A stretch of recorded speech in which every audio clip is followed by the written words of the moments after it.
Senior ডাক্তাররা তারা মুখ্যমন্ত্রীকে একটা ইমেল করেছেন। তাদের 7টা দাবি রয়েছে, আর তা নিয়ে 24শে ফেব্রুয়ারি বৈঠকে তারা আলোচনা চান মুখ্যমন্ত্রী মমতা বন্দ্যোপাধ্যায়ের সঙ্গে। ইমেলে আবেদন জয়েন্ট প্ল্যাটফর্ম অফ ডক্টরসের। মুখ্যমন্ত্রীকে ইমেল করেছেন তারা, 7 দফা দাবি নিয়ে তারা আলোচনা করতে চান মুখ্যমন্ত্রীর সঙ্গে 24শে ফেব্রুয়ারির বৈঠকে। অয়ন শর্মা আমাদের প্রতিনিধি আরো বিস্তারিতভাবে জানাচ্ছেন। অয়ন, সিনিয়র ডাক্তাররা তাদের 7 দফা দাবি নিয়ে মুখ্যমন্ত্রীর সঙ্গে 24 তারিখের বৈঠকে আলোচনা চান। কি তাদের দাবি? দেখো, তোমাকে বলে রাখি, আজকে ইতিমধ্যে রাজ্যের মুখ্যমন্ত্রী মমতা বন্দ্যোপাধ্যায়কে চিঠি পাঠানো হয়েছে। জয়েন্ট প্ল্যাটফর্ম ডক্টর যে চিকিৎসক সংগঠন, তাদের তরফ থেকে চিঠি পাঠানো হয়েছে।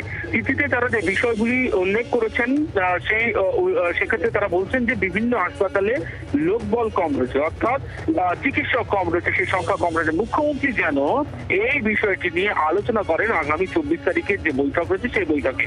পাশাপাশি লোকবলের পাশাপাশি ওষুধ ও যন্ত্রপাতির যে গুণমান, সেই গুণমান যাচাই করতে হবে, তার জন্য নিরবিচ্ছিন্ন সরবরাহের ব্যবস্থা থাকতে হবে। এই বিষয়গুলো যেন মুখ্যমন্ত্রী দেখেন। তারপরে পাশাপাশি প্রমাণিত, যাদের বিরুদ্ধে দোষী প্রমাণিত হয়েছেন বিভিন্ন দুর্নীতির ঘটনার ক্ষেত্রে, স্বাস্থ্য ক্ষেত্রে যারা ত্রাস সৃষ্টি করেছেন, আতঙ্ক সৃষ্টি করেছেন, তাদের বিরুদ্ধে ব্যবস্থা নিতে যেন মুখ্যমন্ত্রী সিদ্ধান্ত নেন।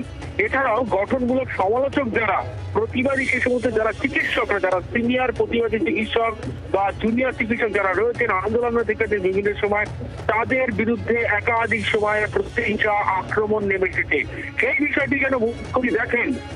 এছাড়াও ছাত্র কাউন্সিল নয়, নির্বাচন করতে হবে, প্রত্যেকটি মেডিকেল নির্বাচন করতে হবে।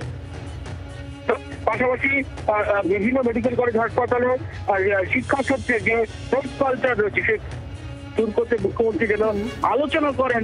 আগামী 24 তারিখ যে বৈঠক আছে, এই বৈঠকে যেন এই দীর্ঘ যে দাবি জানিয়ে জয়েন্ট প্ল্যাটফর্ম ডক্টরসের তরফ থেকে চিঠি পাঠানো হলো রাজ্যের মুখ্যমন্ত্রী মমতা বন্দ্যোপাধ্যায়কে। ধন্যবাদ। অয়ন শর্মা আমাদের প্রতিনিধির সঙ্গে ছিলেন।